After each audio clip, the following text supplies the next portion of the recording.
Hello and welcome to Spotlight On. I'm your host, Lawrence Purrier. Today the spotlight is on Alan Goldfarb. But first, a message on behalf of NIVA, the National Independent Venue Association. When COVID-19 hit, the doors to independent venues across the country closed. Attending live concerts stopped. Now, independent venues and promoters from every state in the U.S. are banding together to fight for survival. They were the first to close, and they'll be the last to open, and the fact is, many of them, our neighborhood venues, are at risk of closing their doors forever. More information is available online. Just seek out and follow the hashtag #SaveOurStages. This message is brought to you by NIVA, a 501c6. Alan Goldfarb has been a wine journalist for the better part of 30 years. In that work, he has covered the business, art, and science of winemaking, as well as drinking and eating, cultural, legal, and even the political aspects of the wine industry. Alan grew up in the ethnically diverse streets of 1950s Brooklyn, where he developed not only a love of sports through the Brooklyn Dodgers, but a sense of social justice, growing up in a family that celebrated black contributions to arts and culture.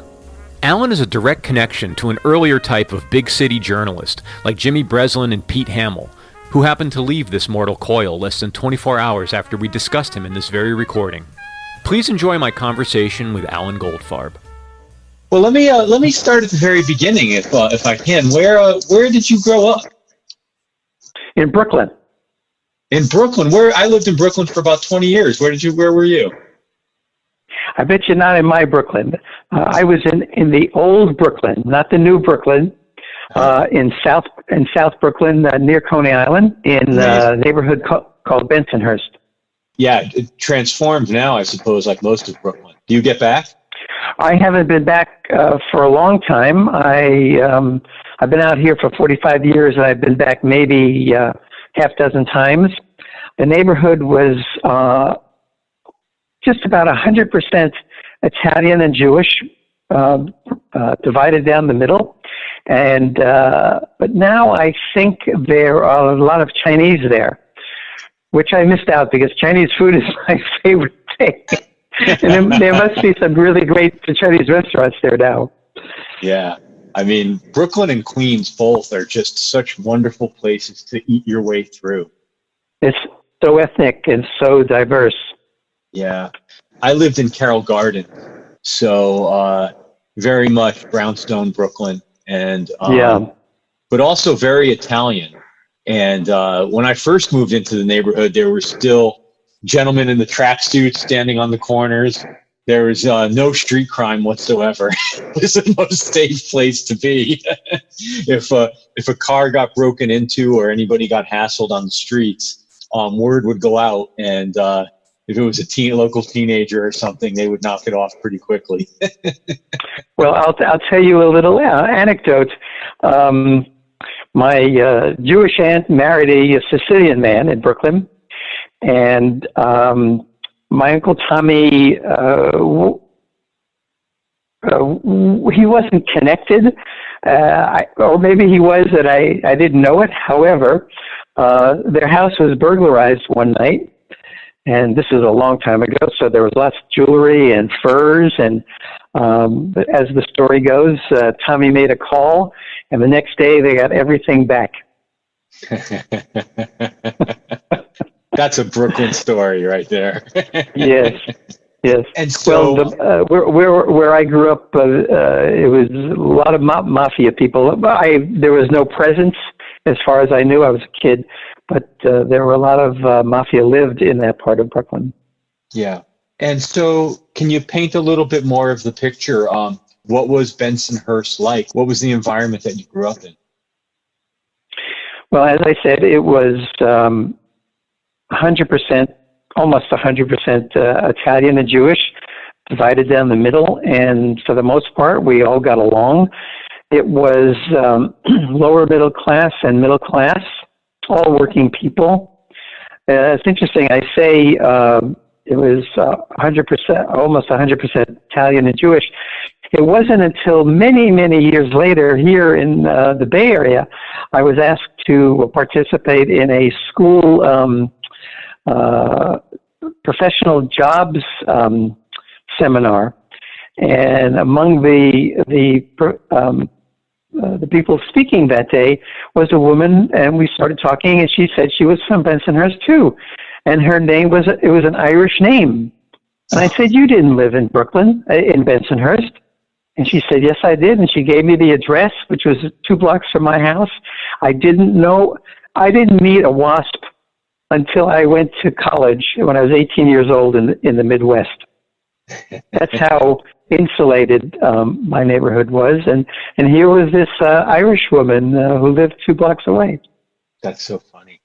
What took you out of Brooklyn? You said you went to college in the Midwest. Where did you go? What were you studying? And sort of how did a young man growing up in Brooklyn even conceptualize what the Midwest meant? I had no idea what Midwest meant. I wanted to get away from home. I wanted to study journalism. Since the 9th grade, I was interested in journalism, and specifically, I wanted to be a sports writer, because I was so influenced by the sports writers at the New York Post and the Daily News. Our family didn't read the Times. It was too upper class for us, and I wasn't a very good student, and so the schools I was able to get into were limited, and I found the school with a really great journalism department, and that was Southern Illinois University in deep rural Illinois, 90 miles from the Mason-Dixon line. Wow. What was that transition like? It was fascinating in that the school, when we were accepted, I was accepted, they put us in touch with several other guys in Brooklyn who were accepted to Southern Illinois that year. And it turned out to be about 15 or 20 of us, amazingly. And I remember we met in a diner one evening in Brooklyn, and we all left together on the same plane, and only 2 of us graduated. Wow. It was so different. It was from anything that I ever experienced, and it was difficult getting acclimated, but I also knew that it was wonderful because I was getting exposed to different kinds of people for the first time in my life as an 18 to 20-year-old. And I stuck it out, and it was great. School, it was a wonderful place actually to go to school. It was a beautiful school. Great journalism department, it turns out. And I was very fortunate. I did very well in journalism, not very good in other subjects, but I learned many, many life lessons. Who were some of the journalists that you read and admired in New York during that era? Do you recall who the heroes were, whether sports writers or otherwise? Yeah, there was, I think of the Post, generally was the afternoon paper. Remember those days? There were afternoon papers and morning papers. So in the Post, I think there was Vic Ziegel, Maury Allen. These sports writers, we're talking about what years? We're talking about late 50s to early 60s. And they became known as the Chipmunks.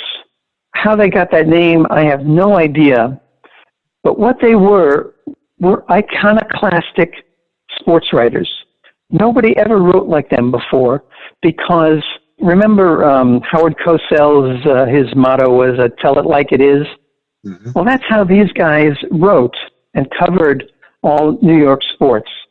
They said things and wrote things about athletes that never had been disclosed before. You know, there had been a tacit agreement among sports writers and athletes back in the 40s and 50s. You just wrote about what took place out on the field. But here in the 50s and 60s, along came these chipmunks who did not travel with the team. Heretofore, writers traveled with the team, so they always played cards together and drank together and became pals together. And but now things were changing, and which freed up these writers to write things that were happening off the field with these athletes, and that's why we saw stories about heavy drinking among the Yankees, Mickey Mantle, Billy Martin, fights like that. Of course, the players hated it, but it made for incredible writing and journalism, and I just loved it, and I thought it was amazingly fascinating to me, and that's what I sought to do, to become a sports writer, and that's what I did. Yeah. How aware or interested in were you of guys like Pete Hamill or Gay Talese? Like, were they relevant in your younger life as a reader or a writer? Not so much Gay Talese, because he was more or less a book author, but Pete Hamill, I believe he wrote for the Post, who was a wonderful writer and fascinating, wrote about city politics, and yes, so, it was very interesting. I love to tell the story. Growing up as a boy, as I did in Brooklyn in the 50s, I became a great baseball fan, and my first game that I ever saw live, I think, was in 1952-53 season. Remember going to Ebbets Field and walking up the ramp. It was depicted wonderfully in Bull Durham, I think. You walk up the ramp, and all you saw on the horizon was the greenest green I've ever seen in my life. Because growing up in Brooklyn, of course there were trees and there were parks and but not that prevalent. And so now seeing this vivid green, and then finally seeing the players on the field in their colorful uniforms, I couldn't get enough of it. I wanted to eat it. That's how I try to ingest it. Almost, of course, not literally, but that's what I wanted to do, and it was so exciting and thrilling. And I got to see Jackie Robinson. Oh. I got to see Roy Campanella and Don Newcomb. And my father, who was also a fan, and told me about Jackie and racism. I was a 9-year-old boy. I didn't really understand that much. But it was the beginning of my political awakening that's never dissipated to this day. So there was Jackie and the plight of black athletes, coupled with 7 or 8 years later when the Dodgers, along with the Giants, left New York after the 57 season. I was a 15-year-old boy, and the Dodgers were my whole life. I had pictures on the wall, and that's all I was interested in. And they're leaving? How can that be? We love them. There are lots of people in the stands every game. Why are they leaving? And it wasn't until several years later that I realized that it was all about capitalism. It was all about money. It had nothing to do with loyalty. So that added to my political awakening. And yes, it was sports, but yet it was so much more, and so much more important, and informed the rest of my life. That's never dissipated. And go ahead, you were going to ask me something.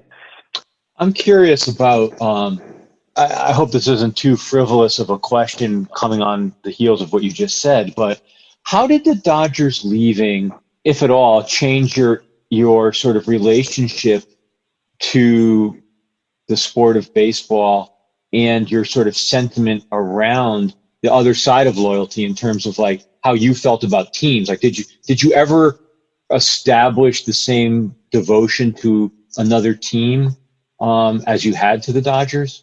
I try to conduct my life as true as I see it, and it's not always easy. For instance, I'm very quick to not be loyal to a brand or store that is anti-union, like Whole Foods. But when it came to baseball, which I loved so much, there was a period that I did abandon it, And that was in the mid '60s during the Vietnam War, when I realized it was frivolous, and there were many more important things to focus on. And there was a period of about 10 years that I didn't watch. And that was out here. I left New York in '73. I was writing about sports, and I covered the A's, and I secretly adopted the A's as my replacement for the Dodgers. And to this day, I hate the Dodgers, for what they did to me. But over the years, especially around baseball, there's been so much politics and so much bad politics and bad ownership. Baseball was one of the things that I was not true to myself and couldn't give up. It was like a drug. So I started watching again. I allowed myself after the Vietnam War to watch again, and I watch to this day. I watch these games with these cardboard cutouts and piped-in sounds, which are not real, but yet I'm able to focus on the field and the players, and then I see them not wearing masks and hugging each other, and I understand it on some level, but then I say, "You stupid, what are you doing?" So it's mixed emotions for me. Yeah. Well, I mean, you'd be forgiven that era of the Athletics. I mean, the early mid-'70s was an exciting time to be a A's fan, I would think. Yes. In '73, when I came, I covered the World Series. They won. Yeah. Well, a friend of mine who I've enjoyed a lot of baseball with over the years, we shared a season ticket package for the Yankees. He's actually a bit more hardcore than I am. He travels quite a bit, builds some of his summer vacations around visiting stadiums. He likes to sort of collect visiting stadiums. But he said to me the other day, in the context of what baseball is going through right now, he said, "Man, they never managed to do everything wrong." Or they never managed not to do everything wrong. If a wrong decision can be made, the owners make it. Whether it's player relations, public relations, how they treat the fans, it's so tone deaf. And I've had your struggle or your situation resonates for me because I'm a Yankees fan, and there's times when I feel like that team just hates its fans. It's like they antagonize us. When they opened the new stadium, it's so unpleasant unless you're fabulously wealthy. It's such a clear delineation between the experience a wealthy person can have at the stadium versus the experience everybody else has, whether it's the sight lines or obstructed view or the prices of concession. I mean, the list is endless, and it's sort of boring to rant about it. But no, it's not. It's not boring at all, Lawrence. It's actually, I've thought about what you just said for many, many years. First, sports in many ways is a microcosm of the greater society, right? You mentioned these owners are tone deaf. Well, who are they? Of course, they are among the 1%ers, and they've lived a cloistered life. And let me tell you something. Growing up in Brooklyn, as I did, as being a Dodger fan, the word on the street in those days in the 50s, the Dodgers and Giants were the people's team. The Yankees were not the people's team, were the capitalists. And it was emblematic, don't you think, in their uniforms, pinstripe suits. I always hated the Yankees. and it was mainly because of the perception of being capitalists. And also I was jealous as hell because they won all the time. They beat the shit out of us every year, except one year in 1955. So it must have been an especial affront to you when Reggie Jackson left to go to the Yankees. Well, as an adult, I wasn't as invested as I was as a kid, even though I actually glommed onto the A's because I knew I wanted a team to root for, but it wasn't the same. Also, being a sports writer for so many years, part of the ethos of being a sports writer, sports writers don't root. You certainly don't root in the press box, and you don't root in your coverage, in your writing. I don't know about other sports writers, but of course, when I went home, I rooted, watched the games, and so you're able to bifurcate very easily your professional regard and your personal. So yeah, Reggie leaving, I knew it was, again, it was all part of the capitalist hierarchy, who gets the best players, Yeah. And that, of course, were the Yankees. All right. Well, let me rewind a little bit if I can. So you go to journalism school, and take me through that. What's the education in journalism? And you walk out of school with the paper. What don't you know that's relevant to a career in journalism? What do they leave out of the curriculum that's sort of vital for you to know? I think probably like every other profession, you really don't know anything until you actually get into doing it. So what is it when you go to school to be trained in something? You're learning the very basics. Hopefully you've learned some good lessons. The best lesson, if I may digress for a moment, the best lesson that I learned in journalism school was to be fair and balanced. That was Journalism 101. It was the very first course. And to this day, for me, I hope that I've been able to adhere to that ethic. It deviates some or a lot when one is a columnist. The nature of a columnist is not as a reporter where fair and balanced is demanded.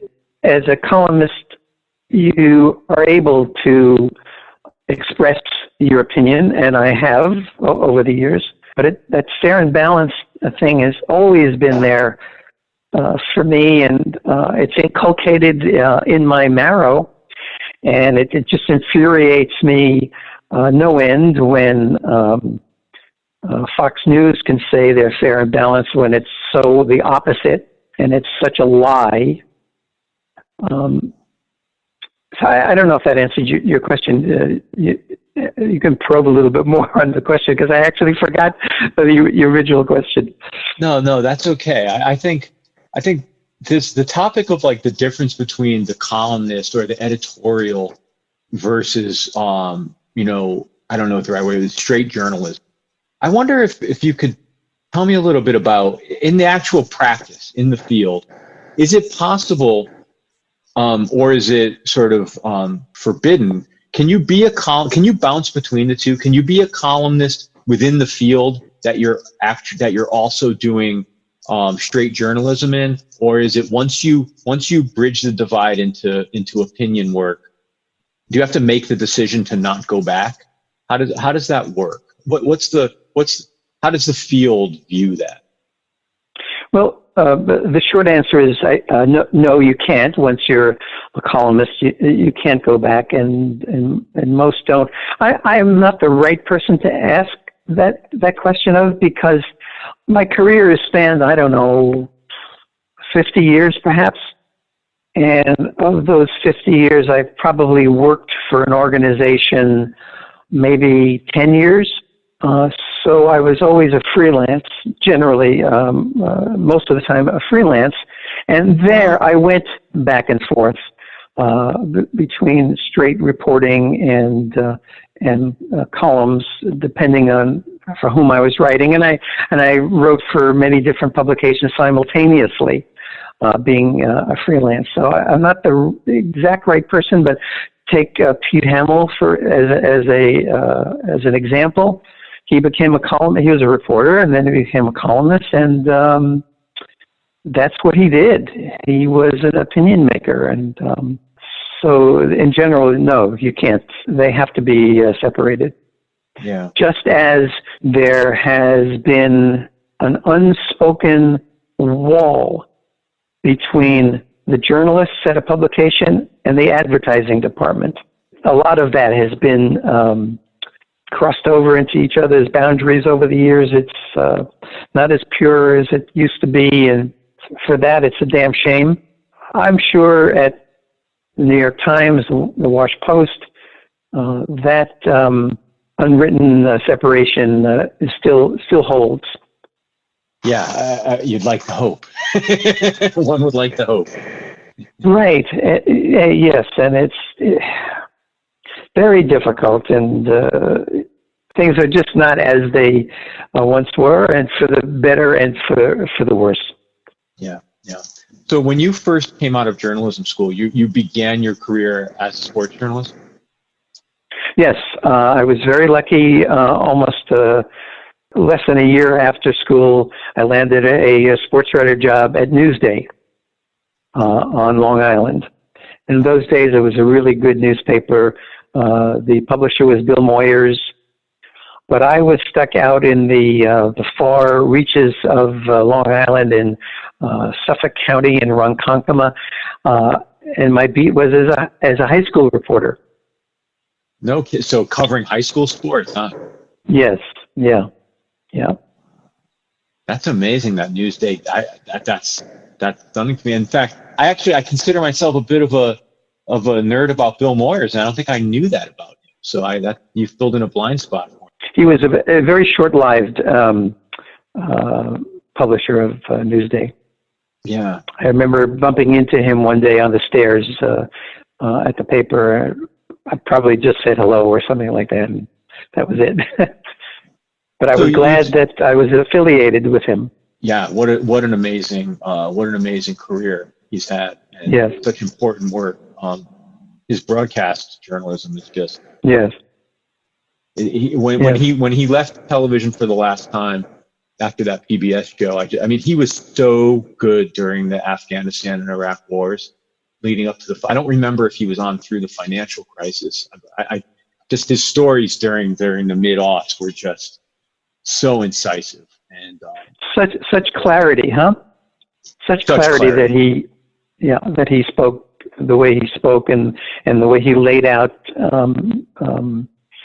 the arguments, and also for and against. It was mostly, I guess we could consider him more on the left wing, but he did lay out both sides of the issue generally, and for that it made him a great journalist.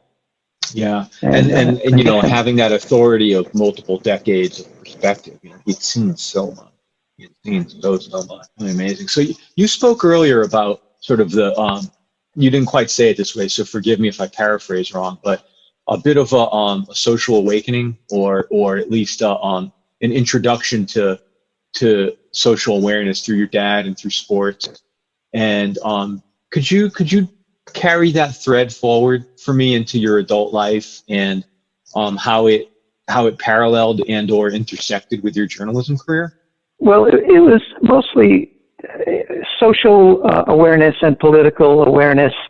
My dad never finished high school, but yet he had the proclivities, the desire, the wish to be intelligent, and he didn't read very much, but he was an intelligent man.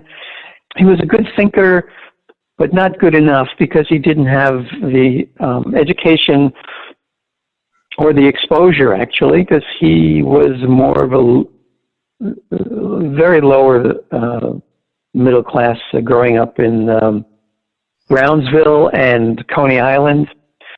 But yet he always talked to me about social issues, and one was about Jackie Robinson. He was a great jazz fan, and whenever he was flush on a Friday after work, he would come home with a couple of albums under his arm, and all weekend long the family, we listened to that music and we danced together as a family. I had a sister and my mother, and most of the artists were black. and he always spoke reverently about them, and it instilled an ethos in me that these were wonderful, valuable people who were contributing and making people joyful. And then that coupled with the sports, he told me that my grandfather, his father, was a big, I'll use a Yiddish term, a big macher, a big deal in the local Bensonhurst Communist Party. He was a treasurer of the Communist Party in Bensonhurst. So it was just a small membership. But, every neighborhood had a Communist Party in those days, and it wasn't Russian communists. It was more socialism. They were fighting for unions, and look how much great work they did in the 30s, 40s, and 50s with unions. So all of that instilled in me, which to this day is who I am. And he would have been proud.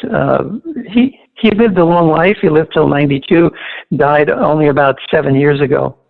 Always railed against what was going on in the country. He would just be beside himself, knowing what's going on in the country today. Yeah. So I don't know if that answers your question, but it does. Do you know your family history in terms of when your parents' families came to America?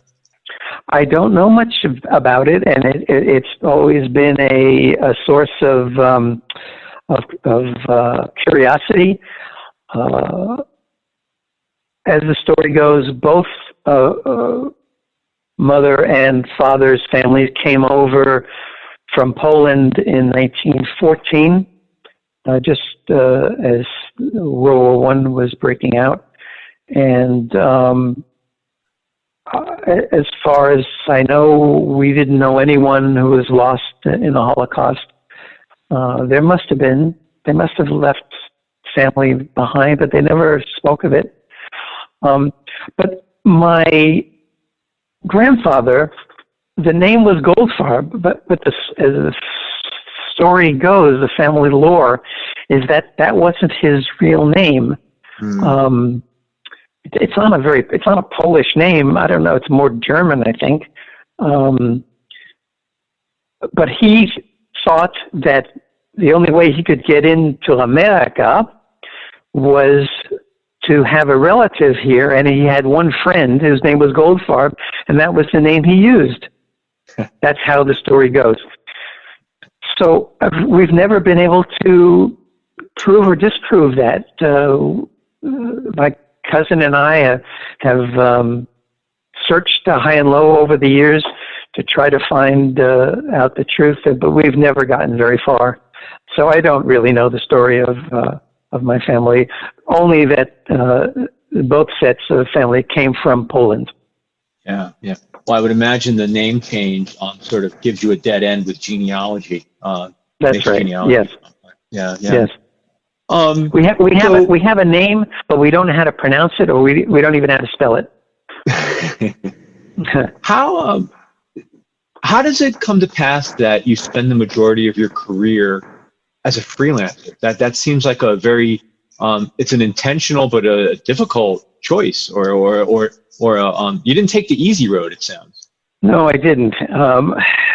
I think I'd have to go into deeper psychology to tell you why. And I don't know if this is the right forum for that. If you'd like to lay down and put your feet up, we can. Well, that's part of it. I like to lay down and put my feet up. There you go. Can only get caught doing that in the office so many times. That's right. Easy answer is that my personality is such that, I was made for this pandemic in a perverse sort of way, in that as far as working is concerned, my working today is no different than what it was 10, 15, 20 years ago, because I've always worked from home. I've always worked generally always worked by myself, and I've always preferred it that way.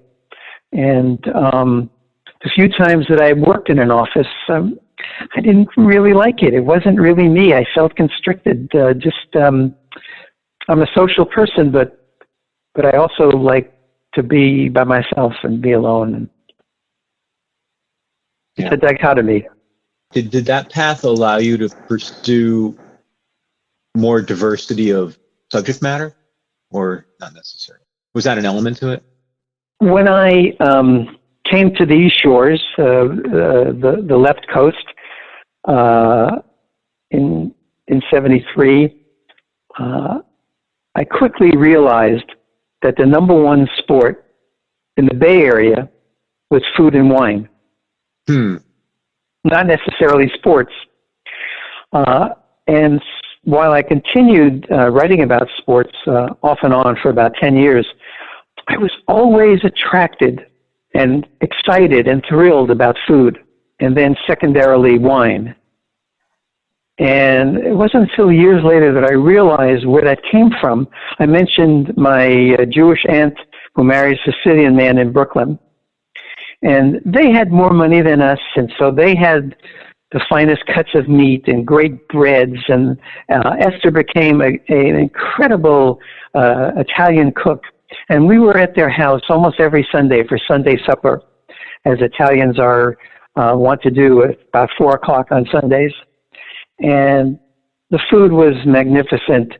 And there was always wine on the table. There was espresso after dinner.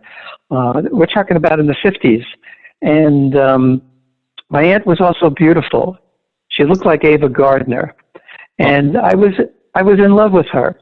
And so all of that coalesced, around the table, and it was so wonderful and thrilling and heartwarming. And it just inculcated in me that feeling of well-being, I guess, food and then wine. And so when I came here in California, I decided that that's what I want to do now. I wanted to write about food and then wine. And so I did. I did some restaurant reviewing for the old San Francisco Examiner and a couple of other weekly newspapers. But then I was getting more and more interested in wine because it was so accessible, and I would go up to Napa a lot by myself. And I remember making the decision to become a full-time wine writer. In a way, it's a frivolous reason, but in my mind, I was thinking, and maybe this will answer your earlier question about why did I always freelance or mostly freelance.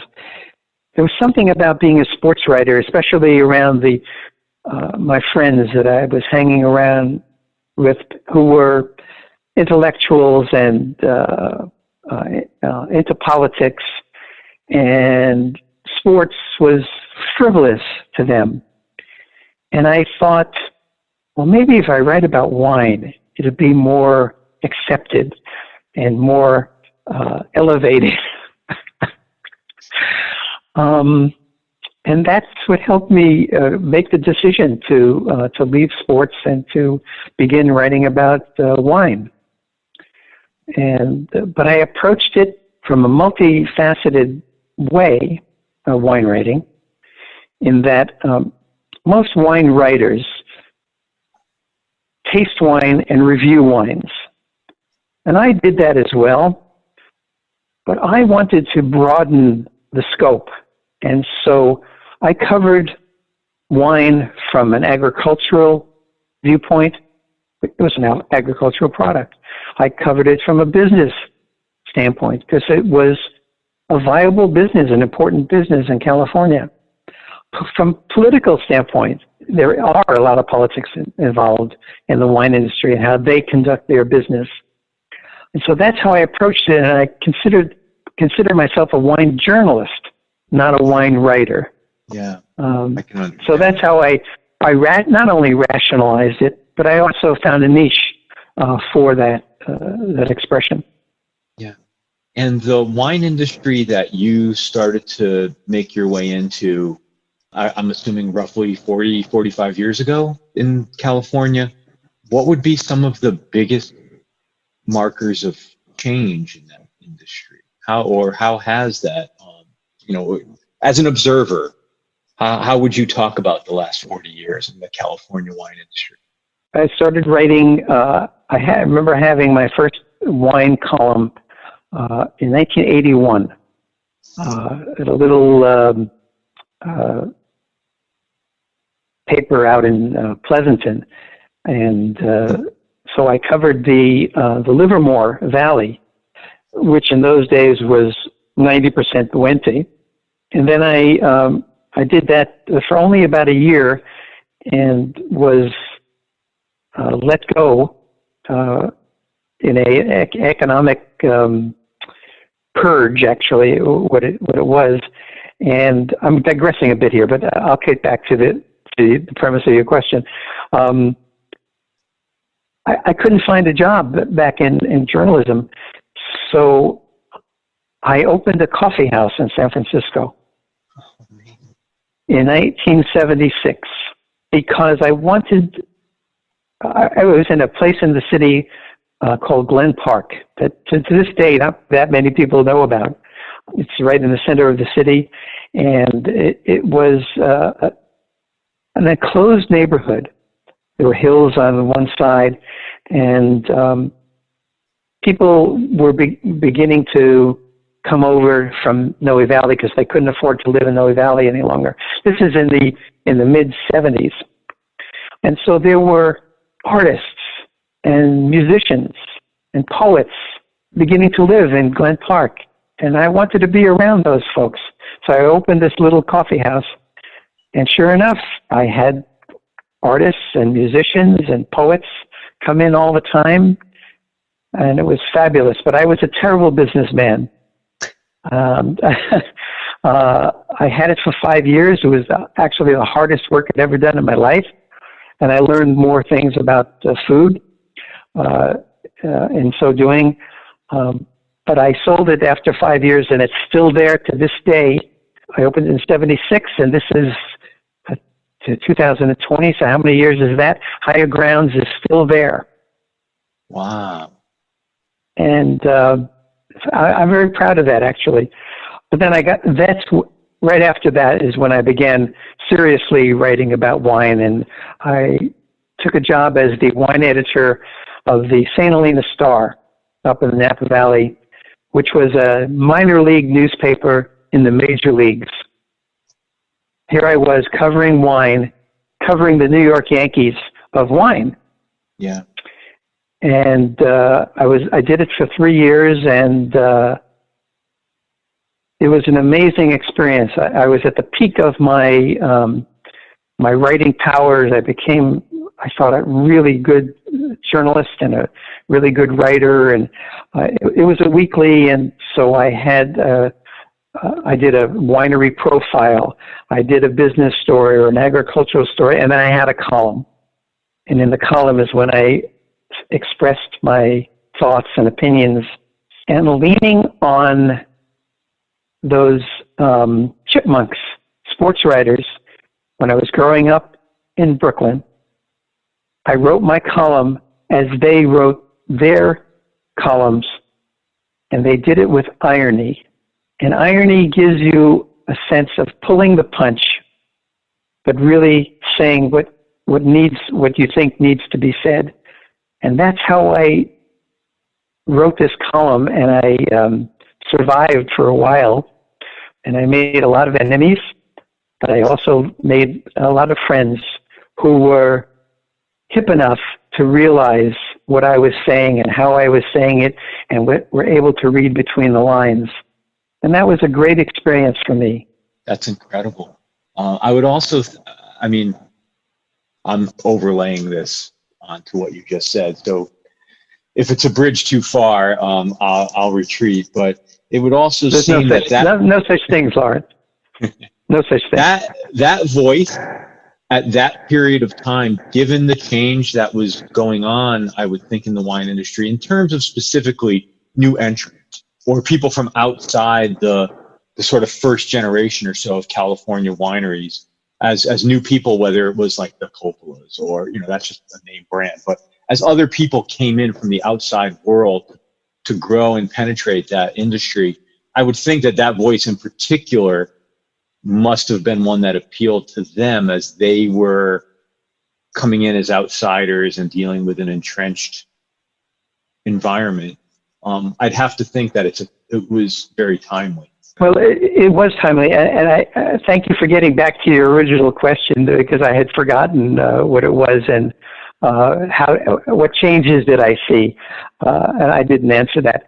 So I started writing for the Helena Star in 2002, and I was there through 2005, and then I took a job as the senior editor of a pioneering but short-lived internet wine magazine called Appellation America. And I was the senior editor there, and for 5 years. So those 7 or 8 years, I covered the Napa Valley exclusively. I didn't write about any other wines except Napa Valley. And it was just before corporations began buying properties in California and in Napa Valley. So it was mostly family-run wineries, and those folks were always accessible and always fascinating. I remember covering Robert Mondavi extensively because he was the Joe DiMaggio, the Mickey Mantle, the Babe Ruth of American wine, if you will. And I believe, as far as I can ascertain, actually had the last one-on-one interview with Bob Mondavi in 2005, shortly before he died.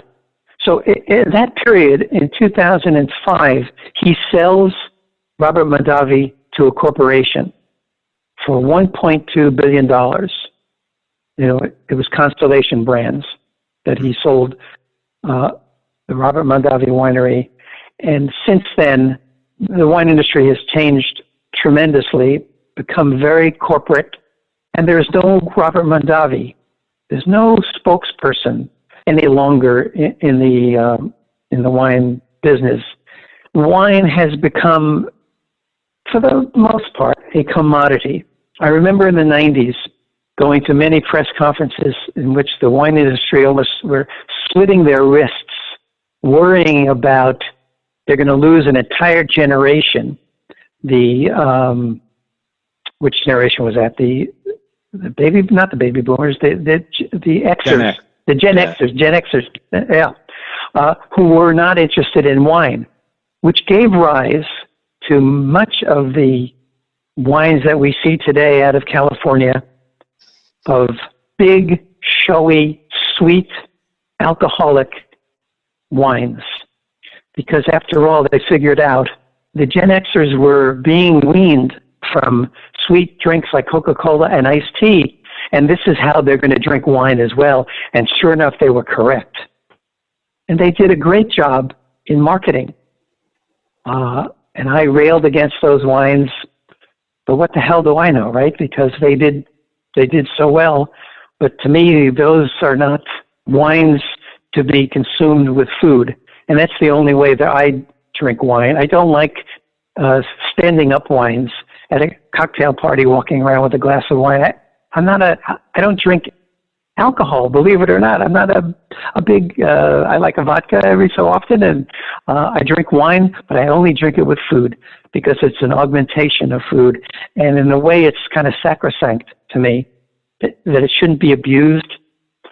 And I remember going to, I used to cover the Napa Valley auction every year, which is the biggest social event of the year. And after many years, I saw people drunk, and that appalled me. I'm not a prude. I'm not a teetotaler by any means.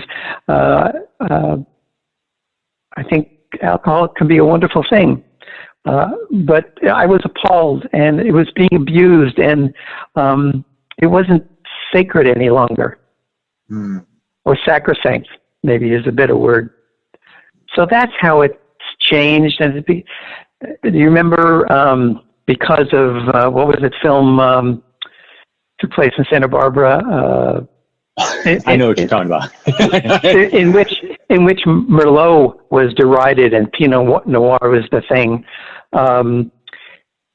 Anyway, it killed Merlot, so they decided to make Merlot like Pinot Noir. They made it a sweeter wine, and Merlot sales started to pick up. Well, let me ask you this. That's an interesting line of inquiry. Then there was the wine industry, such as it exists, as the council of elders, whoever makes these decisions, decide that Gen X had a certain palate, and they took the wines in that direction, thus sort of bringing a new generation into wine drinking. Has the palate changed again, or is it this is what American wines are now? Like what's the because Gen X arguably was a generation or two ago. So do younger people, what do they know about wine, and how is wine being marketed to a younger generation? Do you have any insight into that from where you sit? Well, let me preface my answer by saying wines are not as big and rosy, California wines, as they used to be. European wines 25 years ago were generally 12.5 to 13% alcohol. When California started ramping up their wines in the late 90s to Gen X, alcohols went from 14 to more than 15%. Now you say, well, it's just 1.5% alcohol. Well, I want to tell you, I once went to a tasting. I tasted 12 wines, the same wine, with 12 different alcohol levels, from 14% to 15%. By the time I got to 14.4, 14.5, which is just 0.5%, the wine changed dramatically. Yeah. And so, much to their credit, the wines are getting lower, but they're still in the mid 14s. Also, inherently, California is a warmer climate than is Europe, so it's difficult to get ripe fruit less than 14%. If the bigness in California wines was sort of a result of wanting to target a certain drinker and buyer, has that profile changed in subsequent generations? Yes. So the generations that came after the Gen Xers, very few of them have the wherewithal, the monetary wherewithal, to buy $150 Napa Valley Cabernets. And so they started drinking anything but Cabernets and Chardonnays. And much to their credit, they started drinking, disparate wines. I put quotes around disparate, varieties that we were never familiar with before, like Kenenau from Sardinia, like Rieslings, which are fairly common in Europe. Viogniers. They were drinking wonderful, interesting, exciting, unique wines, and I love that. And so the California industry started turning around and ratcheting down the wines a little bit, making them less alcoholic and less fruit forward. But they're still, for my palate, they're still pretty big. So yes, that's what I mean by wine has become a commodity. It's going as the market goes, and which is like any other product in the world, and especially in America. And unfortunately, the Europeans, the Italians, and the French lost market value to California wines, so they started making bigger wines. And to this day, you can hardly find a French or an Italian wine that's under 14% alcohol. Yeah. Because they needed to compete in the market. How has the wine industry been impacted and reacted to the COVID situation? Interestingly, many have adapted very quickly and did very well, especially initially, by selling their wines online and figuring out ways how to do that and have Zoom chats with their constituents. And they did very well and are still doing okay, especially the larger wineries. As always the case, smaller wineries are beginning to now really feel it because it was a novelty. buying wine via Zoom and online, and now that's beginning to dissipate. What will it mean to 2020 as a vintage? Are the vineyards themselves able to still operate? Yes. It's interesting. The way most vineyards are laid out is that there's plenty of space between vine rows so that the workers can get in there and still do their work and be at a distance.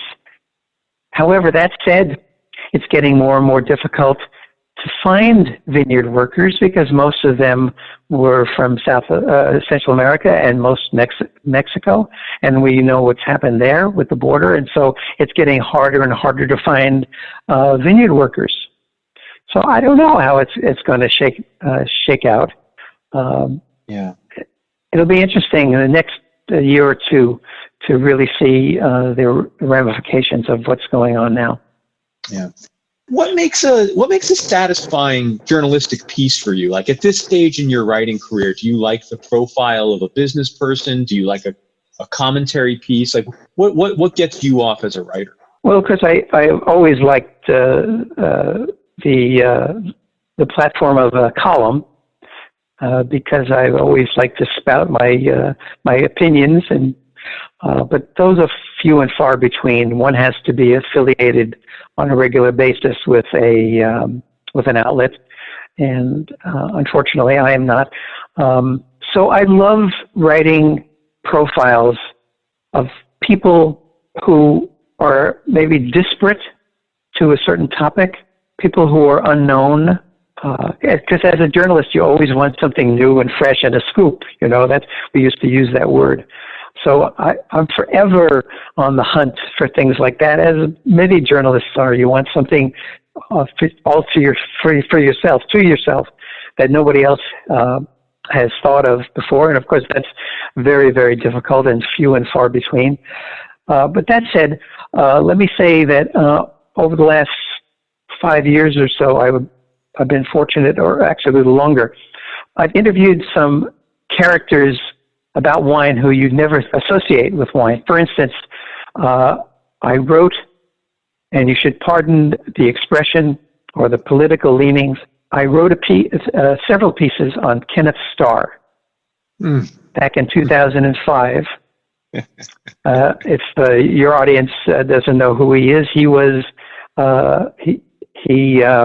he's the lawyer that brought Bill Clinton down, and many years later, the wine industry hired Ken Starr to go before the Supreme Court to try to break the yoke of the three-tier system.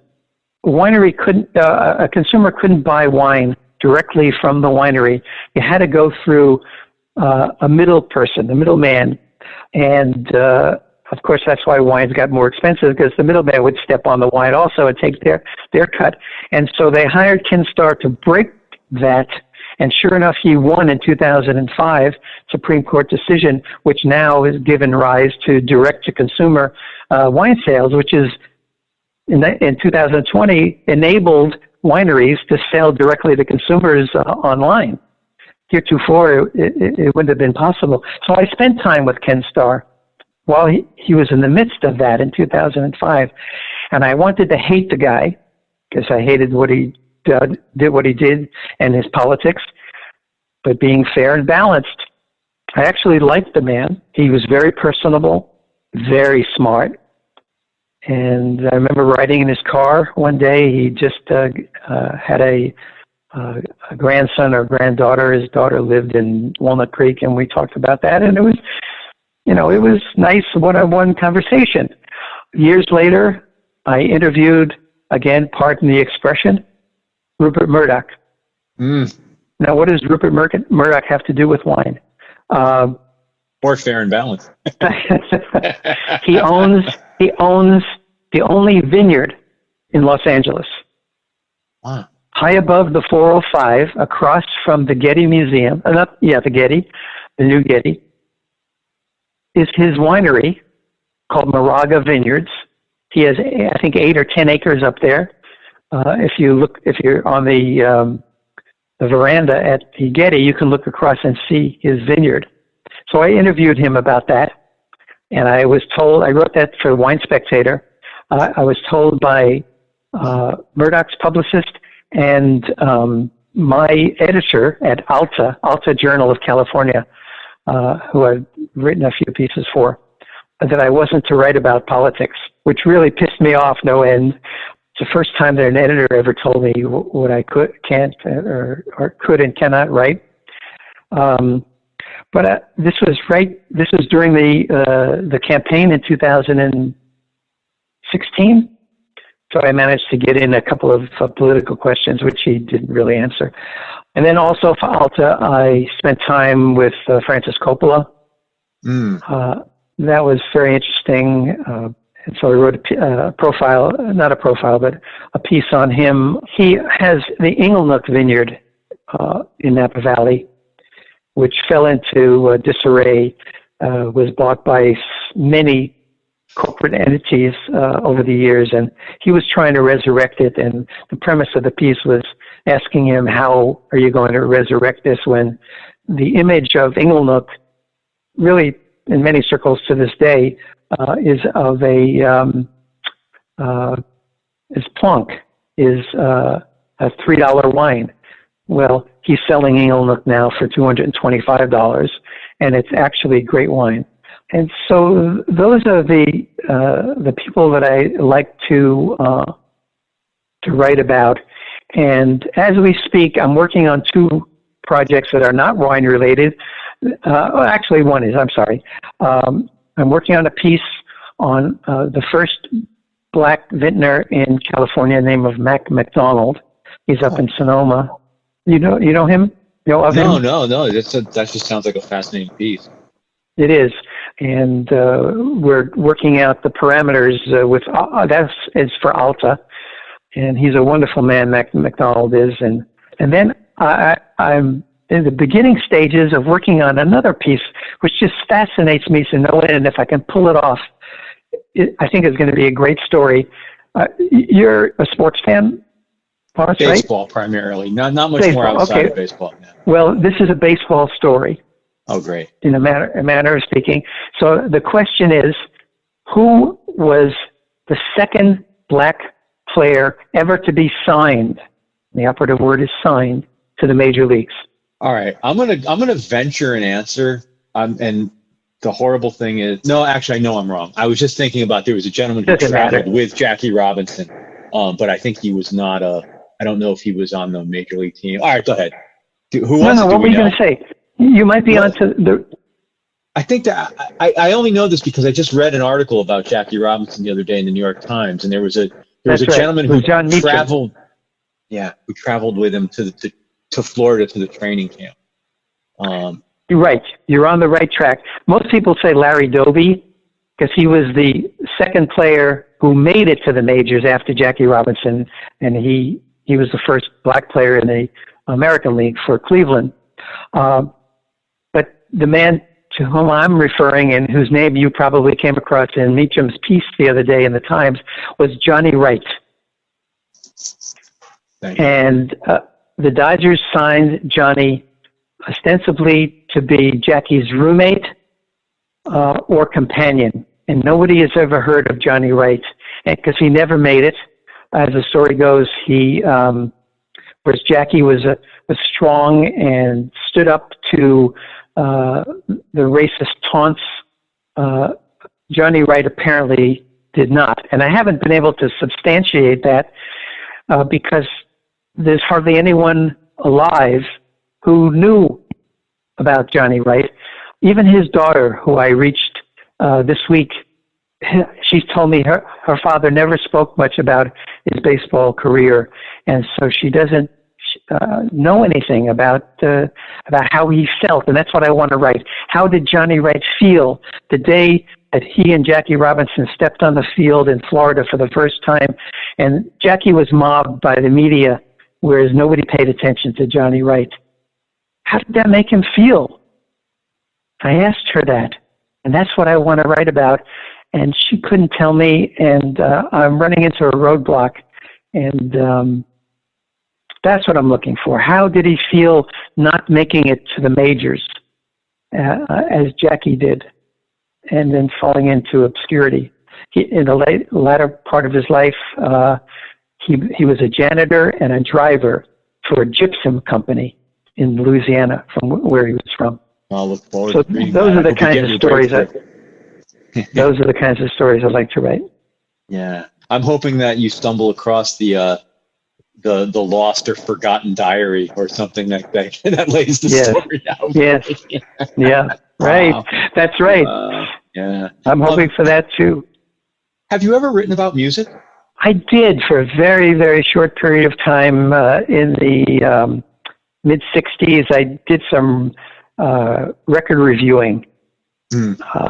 I can't even remember the publications, but it was like a moment. And while I'm a music lover and I'm a good listener, I really don't know much about music. Do you listen to music while you work? No. I don't. I never know. I never understood how people do that. So do you work in silence? I do. Yeah. And to me, it's not silence. Because I'm a heavy typist, so I pound the keys on the keyboard. So, I'm always looking for a keyboard that's quiet, and also, maybe because of my pounding or maybe because of my skin, I've worn out so many keyboards. I've obliterated them. So no, it's not silence because I'm up in my head, about when I'm working and. Well, Alan, thank you so much for making time to do this. It was such a treat to talk to you. I really appreciate it. Well, it was more of a treat than for me, Lawrence. So thank you for inviting me, and hopefully we can do this again. Thank you, Alan Goldfarb. Thanks to Aunt Taylor and the entire team at Light. If you're interested in what we're up to at Light, visit us at lyte.com. And thank you for listening to Spotlight On. We're available from Apple Podcasts, Spotify, and wherever else you like to get your podcasts from. And while you're grabbing our podcast, please also leave a rating and review. It helps so much. Keep your feedback coming. Reach me directly at lp@light.com. Thank you, be safe, and stay in touch.